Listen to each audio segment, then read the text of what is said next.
Thank you. ಸಕ್ಕರೆ ಸ್ವಲ್ಪ ಕಮ್ಮಿ ಇದೆ, ಆರೋಗ್ಯಕ್ಕೆ ಒಳ್ಳೇದು. ಸಕ್ಕರೆನೇ ಹಾಕಿಲ್ಲ ಅನ್ನೋದನ್ನ ಎಷ್ಟು ಚೆನ್ನಾಗಿ ಮ್ಯಾನೇಜ್ ಮಾಡ್ತೀಯ ನನ್ನ ರಾಣಿ. ರೇಷನ್ ತರ ಕಾಸು ಕೊಡ್ಲಿಲ್ಲ ಅಂದ್ರೂ ಕಾಫಿ ಸಕ್ಕರೆ ಕೇಳ್ತಿರಲ್ಲ ನನ್ ರಾಜ. ಗಂಟೆಗೆ ತಕ್ಕ ಬಂತೆ. ಪೇಪರ್ನಲ್ಲಿ ಬಂದಿರೋ ಸುದ್ದಿ ಕಣೋ, ಓದ್ತೀನಿ ಕೇಳು. ಸ್ಮಶಾನದಿಂದ ಹೆಣವನ್ನು ಹೊರತೆಗೆದು ಮಾಟ ಮಂತ್ರಕ್ಕೆ ಉಪಯೋಗಿಸುತ್ತಿದ್ದಾರೆ.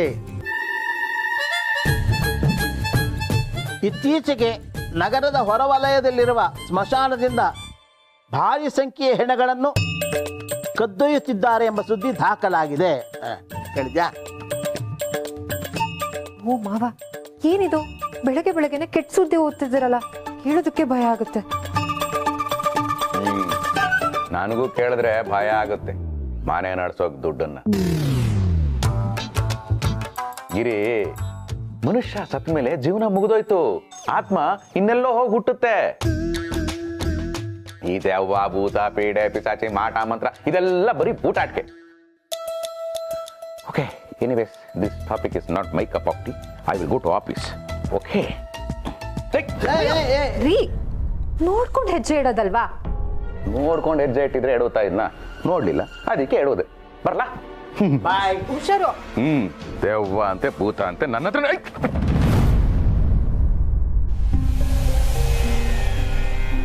ನೋಡ್ಕೊಂಡು ಬಂದ್ರು ಎಡುವುದಿಲ್ಲ. ಭಗವಂತ, ನಾನು ಎಡು ಬಿದ್ರೆ ನಿನ್ನನ್ನು ಕ್ಯಾಚ್ ಮಾಡ್ತೀಯೋ ಇಲ್ವೋ ಅಂತ ಟೆಸ್ಟ್ ಮಾಡಕ್ಕೆ ಎಡವಿದ್ದು. ಎಲ್ಲೋ ಭಯ ಬಿದ್ದಂಗಿದೆ. ಭಯನಾ ನನಗ? ನೋವೇ. ಆ ನೋವೆ ಅನ್ನೋ ಮಾತಲ್ಲೂ ನೋವಿದೆಯಲ್ಲ ಶಿವಪ್ರಸಾದ್. ಸುಮ್ನೆ ಇರು ಭಗವಂತ, ನೀನ್ ಒಳ್ಳೆ. ಮೊದ್ಲೇ ನಾವು ಮಿಡ್ಲ್ ಕ್ಲಾಸ್ನವರು ಅಲ್ಲ, ದಂಡಿಗೆ ಎದ್ರಲ್ಲ ದಾಳಿಗೆ ಎದ್ರಲ್ಲ. ಆಫ್ಟರ್ ಆಲ್ ಎಡು ಬೀಳೋದಿಕ್ಕೆಲ್ಲ ಹೆದರ್ಕೊಳ್ತೀವ. ಅದು ಅಲ್ಲದೆ ನೀನು ನನ್ನ ಸ್ನೇಹಿತ, ನಿನಗೆ ಭಯ ಇಲ್ಲ ಅಂದ್ಮೇಲೆ ನನಗೆ ಎಲ್ಲಿಂದ ಇರುತ್ತೆ? ನನಗೆ ಭಯ ಇಲ್ಲ. ಅಫ್ಕೋರ್ಸ್. ಏನದು? ಹಾ, ನಿನ್ನ ಕರೆಯೋದು ಸ್ಮಶಾನವಾಸಿ ಅಂತ. ನೀನ್ ಯಾವಾಗ ಸ್ಮಶಾನದಲ್ಲೇ ಇರ್ತೀಯ. ಅಲ್ಲಿರೋ ನಿನಗೆ ಭಯ ಇಲ್ಲ ಅಂದ್ಮೇಲೆ ಈ ಜನಗಳ ಮಧ್ಯೆ ಇರೋ ನನಗ್ ಭಯ ಇರುತ್ತಾ? ನೀನು ನಂತರ ಧೈರ್ಯಶಾಲಿ ಅಂದ್ಮೇಲೆ ನೀನು ಕೂಡ ಸ್ಮಶಾನದಲ್ಲಿದ್ರೆ ಭಯ ಪಡಲ್ಲ ಅಂತ ನಿನ್ ಮಾತಿನ ಅರ್ಥ. ವೆಲ್, ನಾಟ್ ಎಕ್ಸಾಕ್ಟ್ಲಿ, ಬಟ್ ಭಯ ಇಲ್ಲ ಅಂತ. No fear. ಕೊಚ್ಚಿಕೊಳ್ಳುವುದು ಎನ್ನುವ ಪದಕ್ಕೆ ಎರಡು ಅರ್ಥ. ಇಲ್ಲದೆ ಇರುವುದನ್ನು ಇದೆ ಎಂದು, ಇರುವುದನ್ನು ಇಲ್ಲ ಎಂದು ಅತಿಯಾಗಿ ಹೊಗಳಿಕೊಂಡರೆ ನಿಮ್ಮತನವನ್ನು ನೀವೇ ಕೊಚ್ಚಿಕೊಂಡಂತೆ. ಸ್ಮಶಾನದ ಬಗ್ಗೆ ಮಾತನಾಡುವ ಮುನ್ನ ಯೋಚಿಸಿ ಮಾತನಾಡು ಶಿವಪ್ರಸಾದ್. ನೀನೇನ್ ಭಗವಂತ, ನೀನೇ ಹೆದರ್ಕೊಳ್ತಾ ಇದೀಯ. ನಾವೆಲ್ಲ ಚಿಕ್ಕ ವಯಸ್ಸಲ್ಲಿ ಇರ್ಬೇಕಾದ್ರೇನೆ ಚಾಲೆಂಜ್ ಕಟ್ಟಿ ನಂಜನಗೂಡಲ್ಲಿರೋ ರುದ್ರಭೂಮಿಲಿ, ಅದು ಅಮಾವಾಸ್ಯೆ ರಾತ್ರಿ ನೈಟ್ ಹೊತ್ತು ಮಳೆ ಹೊಡೆದ್ ಬಂದಿದೀವಿ ಗೊತ್ತಾ? ರುದ್ರಭೂಮಿಗೆ ಹೋಗಿ ಅದು ಅಮಾವಾಸ್ಯೆ ರಾತ್ರಿ ನೀನ್ ಮೊಳೆ ಹೊಡೆದು ಬಂದಿರೋದು. ಸರಿ, ಹಾಗಿದ್ರೆ ಇವತ್ತಿಂದ 3 ದಿನ ರಾತ್ರಿ ನನ್ ಪರವಾಗಿ ನೀನ್ ಸ್ಮಶಾನದಲ್ಲಿರಲಿ. ನೀನ್ ಕೊಚ್ಚಿಕೊಳ್ಳೋ ಮಾತಿಗೂ ನಿನ್ನ ನಿಜವಾದ ಧೈರ್ಯಕ್ಕೂ ತುಲನೆಯಾದ್ರೆ ನೀನ್ ಗೆದ್ದಂತೆ. ಭಗವಂತ, are you testing me? Is it a challenge? ಹಾಗೆ ಅನ್ಕೋ. Okay, challenge accepted. ದಿನ ಓಂ ಸಂಕರ್ಷಣ ಇರ್ಬೇ ಬಿಟ್ಕೋತಾ ಇದ್ದೆ. ಇವತ್ತು ಡೈರೆಕ್ಟ್ ಆಗಿ ಓದಿಕೆತಾನೆ ಬಿಟ್ಕೊಂಬಿಟ್ಟೆ. ಅಲ್ಲ, ಸ್ಮಶಾನ ಕಾಯೋದು ಅಂದ್ರೆ ತಮಾಷೆನ? ಹಗಲೊತ್ತಲ್ಲೇ ಹೆದರಿಕೆ ಆಗ್ತಾ ಇದೆ, ಇನ್ನು ರಾತ್ರಿ. ಯಪ್ಪ, ಇದಕ್ಕೆ ಹನುಮಂತನೇ ನನಗೆ ಧೈರ್ಯ ಕೊಡ್ಬೇಕು. ಅಪ್ಪ ಹನುಮಂತ. ಓಂ ಗೋವಿಂದಾಯ ನಮಃ, ಗೋವಿಂದಾಯ ನಮಃ, ವಿಷ್ಣುವೇ ನಮಃ, ಮಸೂದರಾಯ ನಮಃ, ತ್ರಿವಿಕ್ರಮಾಯ ನಮಃ, ನಾರಾಯಣಾಯ ನಮಃ. ಹನುಮಂತ, ಏನ್ ಶಿವು, ಬೆಳಗ್ಗೆ ಬಂದ್ಬಿಟ್ಟಿದ್ಯಾ? ಏನ್ ಅನ್ಸಕ್ರೆ, ಇಂಥ ಟೈಮ್ಗೆ ಬರ್ಬೇಕು ಅಂತ ಹೇಳೋದಕ್ಕೆ ಇದೇನ್ ಗೌರ್ಮೆಂಟ್ ಆಫೀಸಾ ಅಥವಾ ಲಂಚ್ ಟೈಮ್ ಬರಬೇಡ ಅಂತ ಹೇಳೋದಕ್ಕೆ ನೀವೇನ್ ಬ್ಯಾಂಕ್ ಎಂಪ್ಲಾಯ? ನಮ್ ದೇವ್ರನ್ನ ನೋಡೋದಕ್ಕೆ ನಾವ್ ಯಾವಾಗ ಬೇಕಾದ್ರೂ ಬರ್ಬೋದಲ್ವಾ? ಬರ್ಬೋದು. ಅದಕ್ಕೆ ಬಂದು ಹನುಮಂತ, ಇವತ್ ರಾತ್ರಿ ನೀನೇ ನನ್ನನ್ನು ಕಾಪಾಡ್ಬೇಕು. ದಯವಿಟ್ಟು ನನ್ ಕೈ ಬಿಡ್ಬೇಡ. ಏ ಬಾರೋ ಬಾ ನಾನಿನ ಬಿಡಲ್ಲ ತಿಂದು ಬಿಡ್ತೀನಿ. ರೀ ಅರ್ಚಕ್ರೆ ಯಾರ್ರೀ ಇದು ಗೋಬಿ ರೈಸ್ ತಿನ್ನೋ ತರ ನನ್ನನ್ನು ತಿನ್ಕೋತೀರಿ ಅಂತ ಹೇಳ್ತಾ ಇದ್ದಾಳೆ. ಸರ್ ಸರ್ ಸರ್ ಯಾರಯ್ಯ ನೀನು ಗೋಬಿ ರೈಸ್ ಅಂಗಡಿಯವನ? ಅಯ್ಯೋ ಅಲ್ಲ ಸರ್, ಇವಳು ಗಂಡ. ಗಂಡ ಅಂತೆ ಗಂಡ, ಹೆಂಡತಿ ಆದವಳು ಗಂಡನ ಪ್ರಾಣ ತಿನ್ಬೇಕು, ನನ್ನ ಪ್ರಾಣ ತಿಂತೀನಿ ಅಂತ ಹೇಳ್ತಾ ಇದ್ದಾಳಲ್ಲ, ಯಾಕಯ್ಯ? ಏನಿಲ್ಲ ಶಿವು, ಅದು ಈ ಅಮ್ಮನಿಗೆ ಗಾಳಿ ಮೆಟ್ಕೊಂಡಿದೆ, ಅದಕ್ಕೆ ಹೀಗಾಡ್ತಿದ್ದಾಳೆ. ಗಾಳಿನ? ಹಾ. ತಂಗಾಳಿನ ಬಿರುಗಾಳಿನ? ಚಂಡಮಾರುತ ಕಣೋ, ಚಂಡಮಾರುತ. ನಾನಿನ ಬಿಡಲ್ಲ ತಿಂದು ಬಿಡ್ತೀನಿ. ಓ ಅರ್ಚಕರೇ, ನೀವು ಗಾಳಿ ಅಂತ ಹೇಳಿದ್ದು ಈ ತರ ಗಾಳಿನ? ಯೋ ಗಂಡ ಎಳ್ಕೊಳಯ್ಯ. ಅಯ್ಯೋ ನನ್ ಕೈಲಿ ಹೇಳ್ಕೊಳಕ್ಕಾಗಿದ್ರೆ ಇಲ್ಲಿ ತನಕ ಯಾಕೆ ಬರ್ತಿದ್ಲು ಸರ್? ಪುರೋಹಿತ್ರೆ ದಯವಿಟ್ಟು ನೀವೇನಾದ್ರೂ ಮಾಡ್ಬೇಕು.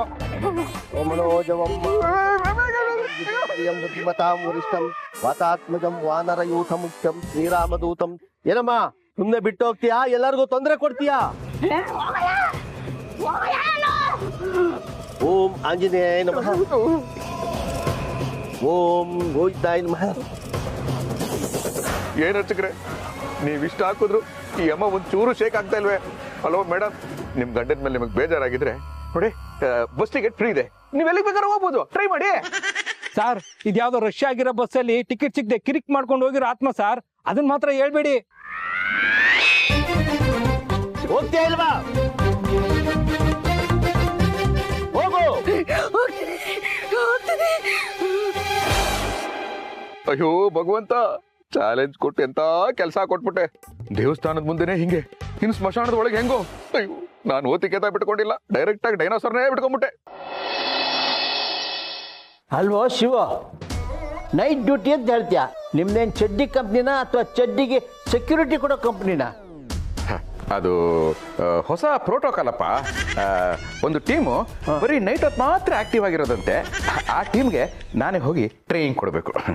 ಅಪ್ಪ, ರಾತ್ರಿ ಹೊತ್ತು ಆಕ್ಟಿವ್ ಆಗಿರೋ ಪ್ರಾಣಿಗಳನ್ನ ಏನಂತ ಕರೀತಾರೆ ಅಂತ ಗೊತ್ತಾ?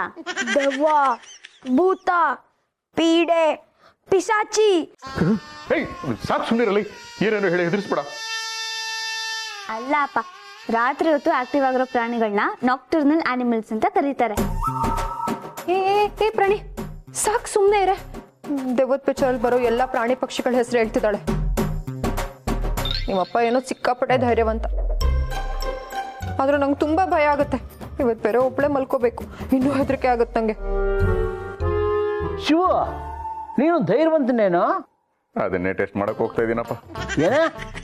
ಅದನ್ನೇ ಟೆಸ್ಟ್ ಮಾಡಕ್ಕೆಲ್ಲ ಆಗುತ್ತೇನಪ್ಪ, ನೀನ್ ಒಳ್ಳೆ. ನಾನ್ ಧೈರ್ಯವಂತನೇ. ಸರಿ, ಹಾಗಿದ್ರೆ ನಾನು ಹೊರಡ್ತೀನಿ, ಬೆಳಗ್ಗೆನೆ ಬಂದ್ಬಿಡ್ತೀನಿ. ನಾನು ಬರೋವರೆಗೂ ಕಿಟಕಿ ಬಾಗಲ್ನ ಭದ್ರವಾಗಿ ಹಾಕೊಳ್ಳಿ. ಮನೇಲಿರೋರೆ ಪುಣ್ಯ ಮಾಡಿದ್ದಾರೆ, ಇಲ್ಲ ಅಟ್ಲೀಸ್ಟ್ ಕಿಟಕಿ ಬಾಗಿಲುಗಳು ಇದೆ. ಅದೇ ಸ್ಮಶಾನದಲ್ಲಿ ಕಿಟಕಿನೂ ಇಲ್ಲ, ಬಾಗಿಲು ಇಲ್ಲ, ಯಾರೇ ಹೋಗ್ಬೇಕಾದ್ರು ಬರ್ಬೋದು.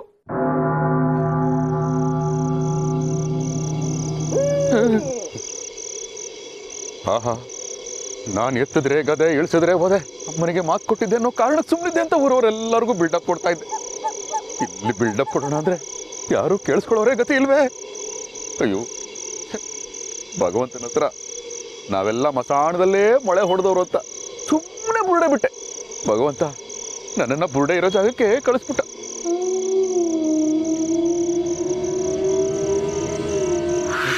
ಭಯ ಆಗ್ತಾ ಇದೆ, ಭಯ ಆಗ್ತಾ ಇದೆ. ಏನ್ ಮಾಡ್ಲಿ? ಇಲ್ಲ ಶಿವಪ್ರಸಾದ್, ನೀನ್ ಭಯ ಪಡ್ಕೊಡ್ದು, ನೀನು ಎಡು ಬಿದ್ದಾಗ್ಲೇ ಭಗವಂತ ನಿನ್ನನ್ನ ತಡೆದ. ಅಂಥದ್ರಲ್ಲಿ ಇಂಥ ಜಾಗದಲ್ಲಿ ನಿನ್ನನ್ನ ತಡೆಯಲ್ವಾ? ನಿನ್ನನ್ನ ಕಾಯಲ್ವಾ? ಖಂಡಿತ ಕಾಯ್ತಾನೆ. ಯಾಕಂದ್ರೆ ಅವನಿರೋದೆ ನಿನ್ನ ರಕ್ಷಣೆಗೆ. ಭಗವಂತ, ಓಂ ನಮಃ ಶಿವಾಯ, ಓಂ ನಮಃ ಶಿವಾಯ, ಓಂ ನಮಃ ಶಿವಾಯ. ಆಹಾ, ಯಾರೋ ಫ್ರೆಶ್ ಆಗಿ ಈಗಷ್ಟೇ ಎದೆ ಮೇಲೆ ಮಣ್ಣಿನ ರಗ್ಗೊದಿಸ್ಕೊಂಡು ಮಲ್ಕೊಂಡಿದಾರಲ್ಲ.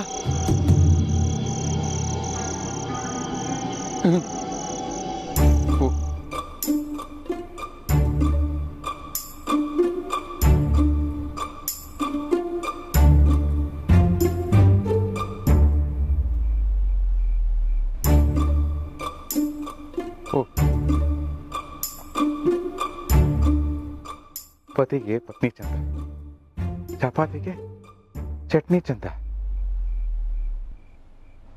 ವಾ ವಾ ವಾ ವಾ.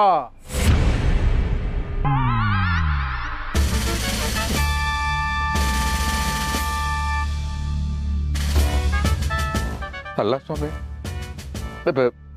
ನಾನೇನೋ ಚಾಲೆಂಜ್ ಮಾಡಿ ಬಂದಿದ್ದೀನಿ, ನೀವು ಹಂಗೆ ಬಂದ್ರ? ಯಾರು ನೀವು? ನಾನು ಭೋಜರಾಜ್ ಭಟ್ ಅಂತ. ಬರೆಯೋ ಭಟ್ರ ಇಲ್ಲ ಬಡ್ಸೋ ಭಟ್ರ? ಎರಡನೇ ಪಂತೆ ಬಡ್ಸೋ ಭಟ್ಟ. ಅಲ್ಲ ಸರ್, ಬಡ್ಸೋದ್ ಬಿಟ್ಟು ಇಷ್ಟೊತ್ತಲ್ಲಿ ಈ ಸ್ಮಶಾನಕ್ಕೆ ಯಾಕೆ ಸಾರ್ ಬಂದ್ರಿ? ನನಗೂ ಸ್ವಲ್ಪ ಹಸಿವಾಗ್ತಿದ್ದೆ, ತಿನ್ನಕ್ಕೇನಾದ್ರೂ ಕೊಟ್ರೆ ಆಮೇಲೆ ಮಾತಾಡ್ಬೋದು. ಸರ್, ಎಷ್ಟೋ ಜನಕ್ಕೆ ಅನ್ನ ಹಾಕಿರೋ ಕೈ ನಿಮ್ದು, ನಿಮಗಿಲ್ಲ ಅನ್ನೋಕ್ಕಾಗತ್ತಾ? ಇರಿ ಕೊಡ್ತೀನಿ.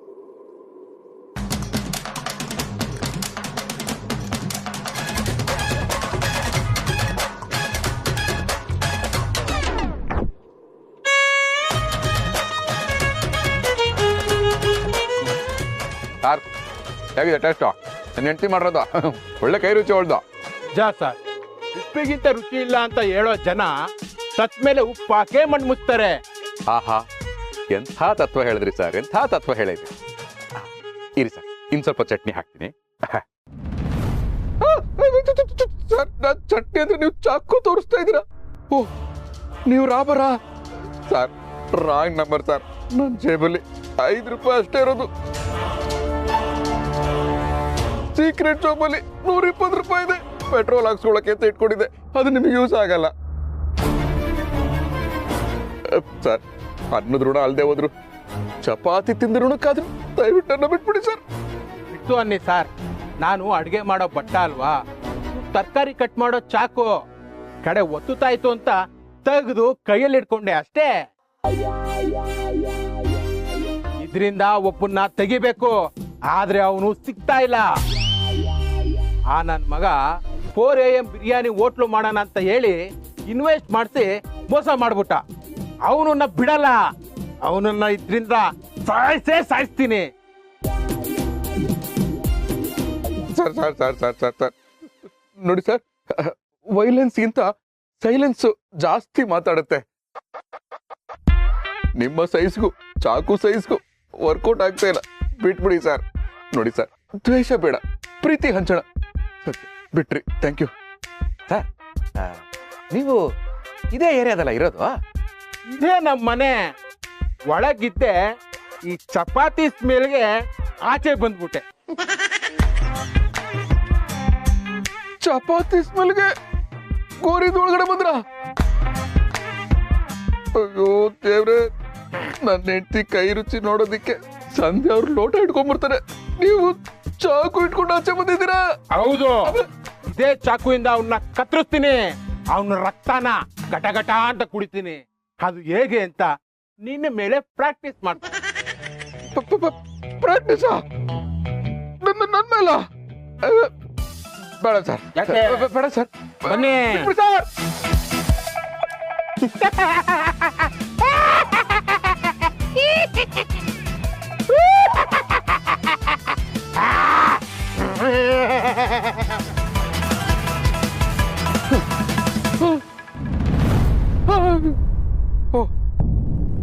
ಸ್ವಾಮಿಗಳು, ಆಹಾ ಸ್ವಾಮಿಗಳೇ, ಪೆಟ್ರೋಲ್ ಬಂಕ್ ಹತ್ರ ಕರೆಕ್ಟಾಗಿ ಪೆಟ್ರೋಲ್ ಮುಗಿದೋಗೋತಾರ, ಗ್ಯಾರೇಜ್ ಹತ್ರನೇ ಗಾಡಿ ಕೆಟ್ಟೋಗೋತಾರ, ಆಸ್ಪತ್ರೆಯಲ್ಲೇ ಹಾವು ಕಚ್ಚೋತಾರ. ಕರೆಕ್ಟ್ ಟೈಮ್ ಬಂದ್ಬಿಟ್ರೆ ಸ್ವಾಮಿಗಳೇ. ಯಾಕೆ, ಏನಾಯ್ತು? ಓಹೋ, ಏನಾಯ್ತು ಅಂತ ಯಾಕೆ ಕೇಳ್ತೀರಾ? ಅಲ್ಲಿ ಈಗಷ್ಟೇ ಒಂದು ದೆವ್ವ ನನ್ನ ಜೊತೆನೇ ಕೂತ್ಕೊಂಡು ಡಿನ್ನರ್ ಮಾಡ್ತು ನೋಡಿ, ಕೈ ಕೂಡ ತೊಳೆದಿಲ್ಲ.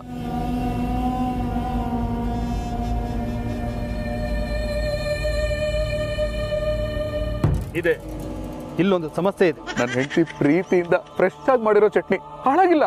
ನಾನು ಚಟ್ನಿಲೆಲ್ಲ ಸಮಸ್ಯೆ ಹೇಳಿದ್ದು, ಈ ಜಾಗದಲ್ಲಿ ಒಂದು ಸಮಸ್ಯೆ ಇದೆ ಅಂತ. ಅಂದ್ರೆ ನನ್ ದೆವ್ವ ಬಿಟ್ಕೊಂಡ್ಬಿಡ್ತಾ? ಹೆದರಬೇಡ, ನಾನು ನಿನಗೆ ಸಹಾಯ ಮಾಡ್ತೀನಿ. ಈ ಜಾಗದಲ್ಲಿ ಜಾಸ್ತಿ ಓಡಾಡಬೇಡ, ದೆವ್ವಗಳಿರುತ್ತೆ. ಆದ್ರೆ ದೆವ್ವಗಳಿದೆ ಅಂತ ನೀವು ಕನ್ಫರ್ಮ್ ಮಾಡ್ತಾ ಇದ್ದೀರಾ? ನಾನು ಇಲ್ಲಿಗೆ ಬಂದಿದ್ದೆ ಪ್ರಾಬ್ಲಮ್ ಅಂತೀರಾ? ಏ ಮೂಡ, ಇಲ್ಲಿಗೆ ಬಂದ ಮೇಲೆ ಸಮಸ್ಯೆ ಎಲ್ಲ ಮುಗೀತು ಅಂತಾನೆ ಲೆಕ್ಕ. ಸಮಾಜದಲ್ಲಾದ್ರೆ ನಾನು ನನ್ನೋರು ಅಂತ ಹೋರಾಟ, ಇನ್ನೊಬ್ಬರಿಗೆ ತೋರ್ಸೋದಕ್ಕೋಸ್ಕರ ಹೋರಾಟ, ನಾನೇ ಗೆಲ್ಲಬೇಕು ಅಂತ ಹೋರಾಟ, ನಾನೇ ಉಳಿಬೇಕು ಅಂತ ಹೋರಾಟ. ಆದರೆ ಇಲ್ಲಿ ನೋಡು, ಎಲ್ಲ ಹೇಗೆ ಶಾಂತಿಯಿಂದ ಮನಗಿದ್ದಾರೆ. ಇವ್ರಿಗೆ EMI ಚಿಂತೆ ಇಲ್ಲ, ಸಾಲ ಕಟ್ಟಬೇಕು ಅನ್ನೋ ಭಯ ಇಲ್ಲ, ಬದುಕಬೇಕು ಅನ್ನೋ ಆಸೆ ಇಲ್ಲವೇ ಇಲ್ಲ. ಓ ಸ್ವಾಮಿಗಳೇ, ಈ ಜಾಗ ನಂದು ಈ ಜಾಗ ನಂದು ಅಂತ ಮನುಷ್ಯರು ಕಿತ್ತಾಡ್ಕೊಳ್ಳಿ, ಈ ಜಾಗವೆಲ್ಲ ನಮ್ದೇ ಅಂತ ದೆವ್ವಗಳು ಹೊಗಳ್ಕೊಳ್ಳಿ. ಆ ಕೆಲಸ ನಿಮ್ಗೆ ಯಾಕೆ? ದಯವಿಟ್ಟು ನನಗೊಂದು ಸಹಾಯ ಮಾಡಿ. ಏನು ಮಾಡಬೇಕು ನೋಡಿ, ಇರ್ಲಾರ್ದೆ 3 ರಾತ್ರಿಗಳು ಈ ಜಾಗದಲ್ಲಿ ಕಳಿತೀನಿ ಅಂತ ಚಾಲೆಂಜ್ ಮಾಡ್ಬಿಟ್ಟೆ. ಇವತ್ತು ಫಸ್ಟ್ ನೈಟು, ಇನ್ನೂ 2 ರಾತ್ರಿಗಳಿದೆ. ನೋಡಿ, ಈ ಟೋಟಲ್ ಮಿಷಿನಲ್ಲಿ ನನಗೇನು ಆಗ್ದಿರೋ ಹಾಗೆ ತಾಯ್ತಾ ಏನಾದರೂ ಕಟ್ಕೊಡ್ತೀರಾ? ಕಟ್ಕೊಡ್ತೀನಿ. ನನಗೇನು ಕೊಡ್ತೀಯಾ? ಕಟ್ಟು ಕೊಡ್ತಾ ಇದ್ದೆ, ಆದ್ರೆ ನನ್ನ ಹತ್ರ ಕಟ್ಟುಗಳಿಲ್ಲ. ಇರೋದೆಲ್ಲ ಬರೀ ಪ್ಯಾಕ್ಗಳೇ. ರಾಜಾ ಚಡ್ಡಿ ಮತ್ತು ಬನಿಯನ್ಗಳು ಇದ್ರೆ ನೀವು ಹೊರಗೂ ಹಾಕೋಬಹುದು, ಬೇಕಾದ್ರೆ ಕೇಳಿ, ಡಿಸ್ಕೌಂಟಲ್ಲಿ ಕೊಡಿಸ್ತೀನಿ. ಸ್ವಾಮಿಗಳೇ, ನೀವು ನನ್ನ ಮೇಲೆ ಕೈ ಹಾಕ್ಬಿಟ್ರ? ಅಲ್ಲ, ನೀವು ಸ್ವಾಮಿಗಳು ಈ ಮಡಿ ಮೇಲ್ಗೆ ಇದೆಲ್ಲ ಏನು ನೋಡಲ್ವಾ? ಮಡಿ ಮೈಲಿಗೆ ಅದೆಲ್ಲ ಈ ಸಮಾಜದಲ್ಲಿರೋ ಸೋಕಿ ಮಾಡೋ ಜನಗಳಿಗೆ. ನಾವು ಅದನ್ನೆಲ್ಲ ಮೀರಿ ಬೆಳೆದಿದ್ದೀವಿ. ಆಹಾ ಸ್ವಾಮಿಗಳೇ, ಎಂಥ ತತ್ವ ಹೇಳ್ಬಿಟ್ರಿ. ಸಮಾಧಿ ಸ್ಥಿತಿಯಲ್ಲಿ ದೊಡ್ಡ ದೊಡ್ಡ ಗುರುಗಳು ಹೇಳುವಂತ ತತ್ವನ ಎಷ್ಟು ಸಿಂಪಲ್ ಆಗಿ ಹೇಳ್ಬಿಟ್ರಿ. ನೋಡಿ, ನಿಮ್ಮಂತವ್ರು ಇರಬೇಕಾಗಿರೋದು ಸ್ಮಶಾನದಲ್ಲ, ಸಮಾಜದಲ್ಲಿ. ನಿಮ್ಮ ತತ್ವನ ವೇಸ್ಟ್ ಮಾಡ್ಕೋಬೇಡಿ. Come to the society. ಆಫೀಸಿಂದ ಮನೆಗೆ ಹೋದ್ಮೇಲೆ ಮತ್ತೆ ಆಫೀಸ್ಗೆ ಹೋಗ್ಬೇಕು ಅಂದ್ರೆ ಎಲ್ಲಿವರೆಗೂ ಕಾಯ್ಬೇಕಾಗತ್ತೆ? ಬೆಳಗಾಗೋವರೆಗೂ ಕಾಯ್ಬೇಕು. ನಾನು 20 ವರ್ಷದಿಂದ ಕಾಯ್ತಾ ಇದ್ದೀನಿ. ಆಫೀಸ್ಗೆ ಹೋಗೋದಿಕ್ಕಾ? ಅಲ್ಲ, ಮತ್ತೆ ಈ ಭೂಮಿಗೆ ಬರೋದಕ್ಕೆ. ಕಳೆದ 20 ವರ್ಷದಿಂದ ಇದೇ ನನ್ನ ಮನೆ. ಆದ್ರೆ ನೀವು ದೆವ್ವನಾ?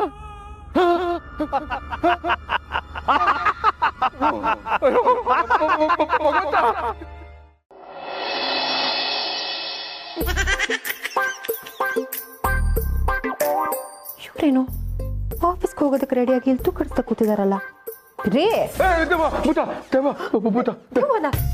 ರೀ, ಮದ್ವೆ ಆದ ಹೊಸರಲ್ಲಿ ನನ್ನ ದೇವತೆ ಅಂತ ಹೇಳ್ತಿದ್ರಿ, ಈಗ ದೆವ್ವ ಅಂತ ಹೇಳ್ತಿದ್ದೀರಾ? ಈ ಮನೇನ, ಈ ಸಂಸಾರನ ನಾನೊಬ್ಳೆ ನಿಭಾಯಿಸ್ತಾ ಇದ್ದೀನಿ. ಸಂಬಳ ತಗೊಳ್ದೆ ಚಾಕ್ರಿ ಮಾಡ್ತಿದ್ದೀನಿ. ಅಂಥದ್ರಲ್ಲಿ ನೀವು ನನಗೆ ದೆವ್ವ ಅಂತ ಹೇಳ್ಬೇಕಾಗಿದ್ದೆ ರೀ, ಹೇಳ್ಬೇಕಾಗಿದ್ದೆ. ಓ ಗಿರಿ, ದೆವ್ವ ಅಂತ ಕರೆದಿದ್ದು ನಿನ್ನಲ್ಲ, ಮತ್ತೆ ಬೇರೆ ಯಾರು ಇದ್ದಾರೆ ದೆವ್ವ ಅಂತ ಅನ್ಸ್ಕೊಳ್ಳೋದಕ್ಕೆ? ಬ್ರಾಂಚ್ ಏನಾದ್ರೂ ಓಪನ್ ಮಾಡಿದ್ರೆ ಹೇಗೆ? ರಾತ್ರಿ ವಾಂಚೋದ್ರಿಂದ ತಪ್ಪಿಸ್ಕೊಂಡು ಬಂದಿದ್ದೀನಿ. ಬ್ರಾಂಚ್ ಅಂತೆ, ಬ್ರಾಂಚು. ನೋಡಿಗಿರಿ, ನನಗೆ 2 ಕೈ ಇದ್ರು ಒಂದೇ ವಾಚು, 2 ಮಕ್ಳಿದ್ರು ಒಂದೇ ಬ್ರಾಂಚು. ಅರ್ಥ ಮಾಡ್ಕೊ. ಇಲ್ಲ ಇಲ್ಲ ಇಲ್ಲ, ನಾನು ಅರ್ಥ ಮಾಡ್ಕೊಳ್ಳಲ್ಲ. ರಾತ್ರಿ ಕಳೆದು ಬೆಳಗಾಗೋದ್ರೊಳಗಡೆ ನಿಮ್ಮ ಜೊತೆ ಜಗಳ ಮಾಡ್ತಿದ್ದೀರಾ ಅಂದ್ರೆ ಏನ್ರಿ ಅರ್ಥ? ನಿಜ ಹೇಳಿ, ಎಲ್ಲಿ ಹೋಗಿರ? ನಿಜ ಹೇಳಿ. ಅಯ್ಯೋ ಗಿರಿ, ಎಲ್ಲಾದ್ರೂ ಹೋಗ್ಬೇಕಾದ್ರೆ ಎಲ್ಲಿ ಹೋಗಿದ್ರಿ ಅಂತ ಕೇಳಬಾರ್ದು. ಬರಲ್ಲ, ನಾನಲ್ಲ, ನಾನು ಅವನಲ್ಲ. ಏನ್ರಿ ಗಿರ್ಜವ್ರೆ, ಶಿವಣ್ಣ ಯಾಕೋ ಅಪ್ಸೆಟ್ ಆಗಿರೋ ತರ ಕಾಣಿಸ್ತಿದ್ದಾರೆ. ಅಕ್ಕ, ನೀನೇ ಅಲ್ವಾ ನೆನೆ ಹೇಳಿದ್ದು ಬಾಬಾ ನೈಟ್ ಡ್ಯೂಟಿ ಹೋಗಿದ್ದಾರೆ ಅಂತ? ಇವಾಗ ನೋಡಿದ್ರೆ ಡೇ ಡ್ಯೂಟಿ ಹೋಗ್ತಿದ್ದಾರೆ. ನಾರ್ಮಲ್ ಆಗಿ ಡೇ ಡ್ಯೂಟಿ ಇದ್ರೆ ನೈಟ್ ರಜೆ ಇರುತ್ತೆ, ಇದು ಹಾಗೆ ಅಲ್ವಾ? ನೈಟ್ ಡ್ಯೂಟಿ ಇದ್ರೆ ಡೇ ರಜೆ ಇರುತ್ತಲ್ವಾ? ಅಲ್ವಾ? ನೀವೀಗೆ ಅಲ್ವಾ ಅನ್ಕೊಂಡಿರೋದಕ್ಕೇನೆ ಅವ್ರು ನಿಮ್ಗೆ ಹಲ್ವಾ ತಿನ್ಸ್ತಾ ಇರೋದು. ಸಂಧ್ಯಾ ಅವ್ರೆ, ಏನ್ರಿ ಹೇಳ್ತಿದ್ದೀರಾ? ರೀ ಗಿರ್ಜವ್ರೆ, ನಾನು ಇಂಥ ಕೇಸ್ಗಳನ್ನ ಸುಮಾರು ನೋಡಿದ್ದೀನಿ ರೀ. ನೈಟ್ ಡ್ಯೂಟಿ ಹೆಸರಲ್ಲಿ ಎಲ್ಲೆಲ್ಲೆಲ್ಗೋ ಹೋಗ್ಬಿಡ್ತಾರೆ. ಆದರೂ ನಿಮ್ಮ ಸಂಸಾರ ಹಂಗಾಗದೆ ಇರಲಿ ಅಂತ ನಾನು ಆ ಭಗವಂತಲ್ಲಿ ಕೇಳ್ಕೊತೀನಿ. ದೇವ್ರೆ, ಯಾರೋ ಹಾಗೆ ಮಾಡಿದ್ರು ಅಂತ ನಮ್ಮ ಭಾವನ ಬಗ್ಗೆ ಹೀಗೆಲ್ಲ ಮಾತಾಡಬೇಡಿ. ಏನೋ ಬೇರೆ ರೀಸನ್ ಇರುತ್ತೆ. ಇರ್ಬೋದು ಕಣೆ. ನೀವೇ ನೋಡಿದ್ರಲ್ಲ, ನನ್ನ ಜೊತೆನೆ ಜಗಳ ಮಾಡ್ಕೊಂಡು ಹೋಗ್ಬಿಟ್ರು. ಅದು ಅಲ್ಲದೆ ನನ್ನನ್ನೇ ದೆವ್ವ ಅಂತ ಬೇರೆ ಕರೆದ್ರು. ಹಾ, ನಿಮ್ಮನ್ನ ದೆವ್ವ ಅಂದ್ರ? ನನ್ನ ಗಂಡ ಕುಡ್ದಾಗ ಕೂಡ ಯಾವತ್ತೂ ನನ್ನನ್ನು ಈ ಥರ ಎಲ್ಲ ಬೈದಿಲ್ಲ ಗೊತ್ತಾ? ಅವ್ರು ನಿಮ್ಮನ್ನು ಹಿಂಗೆಲ್ಲ ಅಂತಿದ್ದಾರೆ ಅಂದರೆ ನಿಮ್ಮ ಟ್ರೈನು ಬೇರೆ ಟ್ರ್ಯಾಕಿಗೆ ಹೋಗ್ತಿರ್ಬೋದು.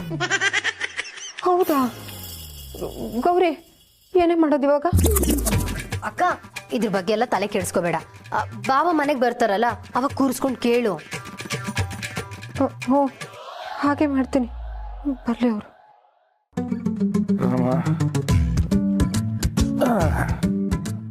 ಆಫೀಸಿಗೆ ರಜೆ ಹಾಕಿ ನೆಮ್ಮದಿಯಾಗಿ ಮನೇಲಿ ಮಲ್ಕೊಳ್ಳೋಣ ಅಂದ್ರೆ ಯಾಕೆ ರಜೆ ಹಾಕಿವಿ ಅಂತ ಕೇಳ್ತಾರೆ. ಅಯ್ಯೋ, ರಜೆ ಯಾಕ್ರಿ ಹಾಕ್ತಾರೆ ಸಂಧ್ಯಾ ಅವ್ರೆ? ನೀವು ಒಳ್ಳೆ ಹಾಕ್ದೆಲ್ಲ ಇನ್ನೇನ್ರಿ ಮಾಡ್ತಾರೆ? ಈ ಮನೆ ಬಿಟ್ಟು ಬೇರೆ ಮನೆ ಇರಬೇಕಾದ್ರೆ ರಜಾನೂ ಹಾಕಬೇಕು, ಅರ್ಧ ದಿನ ಪರ್ಮಿಷನ್ನು ತಗೋಬೇಕು. ಸಡನ್ ಆಗಿ ಹೇಳೋದು ಕಷ್ಟನೇ, ಆದ್ರೆ ಒಂದು ಸಲ ಗಂಡಸಿಗೆ ಬೇರೆ ಆಲೋಚನೆ ಬಂದ್ರೆ ಎರಡು ಬೇಡ ಅನ್ಸುತ್ತೆ, ಮೂರನೇದಕ್ಕೆ ಹೋಗ್ತಾನೆ.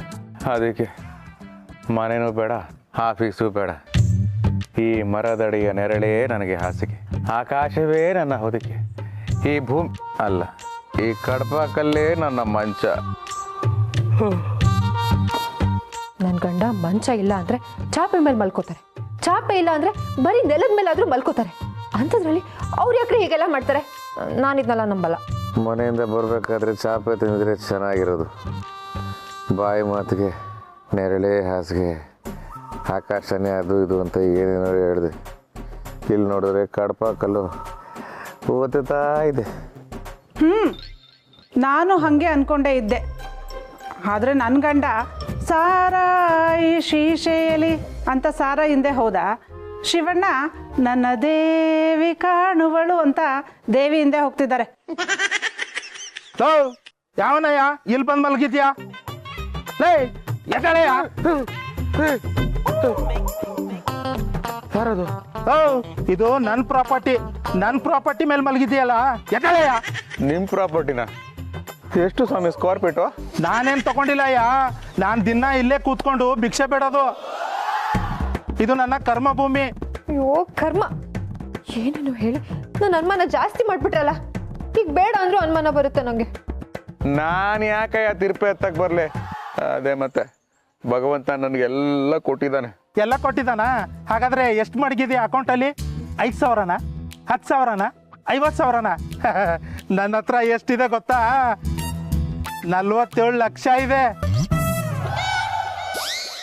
ಒಂದು 4 ವೀಲರು ಜೊತೆಗೆ ಡ್ರೈವರು, 4 ಕ್ಯಾಬು ಬಾಡಿಗೆಗೆ ಬಿಟ್ಟಿದ್ದೀನಿ, 3 ಮನೆ ಬೋಗ್ಯ ಕೊಟ್ಟಿದ್ದೀನಿ. ಚಿಲ್ಲರೆ ಇಲ್ಲ, ಕ್ಯಾಶ್ ಇಲ್ಲ ಅಂತ ಹೇಳೋರ್ಗೋಸ್ಕರ UPI ಮಾಡಿಸಿದ್ದೀನಿ. ಕಾಡಿದ್ದವ್ರಿಗೆ ಮಷಿನ್ ಇಟ್ಕೊಂಡಿದ್ದೀನಿ ಅನ್ಕೊಂಡ? ಇದು ಎಲ್ಲ ಇದ್ದಿದ್ರೆ ನಾನು ಯಾಕಯ್ಯ ತಿರುಪೆ ಎತ್ತಿದ್ದೆ? ಫಸ್ಟ್ ಇಲ್ಲಿಂದ ಜಾಗ ಖಾಲಿ ಮಾಡೋ. ನಡಿ ನಡಿ. ನಡೀತೀನಣ್ಣ, ನಡೀತೀನಿ. ನೀನ್ ಕೊಟ್ಟಿದ್ದ ಬಿಲ್ಡಪ್ಗೆ ರಾಜಾ ಚಡ್ಡಿ ಮತ್ತು ಬನಿಯನ್ಗಳಿಗೆ ರಿಸೈನ್ ಹಾಕ್ಬಿಟ್ಟು ನಿನ್ ಜೊತೆನೇ ಸೇರ್ಕೊಂಬಿಡೋಣ ಅನ್ಕೊಂಡಿದ್ದೆ. ನಮ್ಗೆ ಕಾಂಪಿಟೇಷನಾ? ಇಲ್ಲಣ್ಣ, ನನ್ನ ಡಿಸಿಷನ್ನ ನಾನು ಬದಲಾಯಿಸ್ಕೊಂಬಿಟ್ಟೆ. ನಾನೇ ಬೇರೆ ಜಾಗ ಹುಡ್ಕೊಂತೀನಿ. ಹುಡುಕೋತಾರೆ ಅಕ್ಕ, ಹುಡುಕೋತಾರೆ. ಅದಕ್ಕೆ ಇವತ್ತು ಬಾವ ಬಂದಿದ ತಕ್ಷಣ ಎಲ್ಲಿಗೂ ಕಳಿಸ್ಬೇಡ, ಕೂರಿಸ್ಕೊಂಡು ಎಲ್ಲ ಕೇಳೋ. ಕೇಳ್ದೆ ಬಿಟ್ಟ್ಯೋ? ಕೇಳ್ದೆ ಬಿಟ್ರೆ ಕೆಟ್ಟೆ.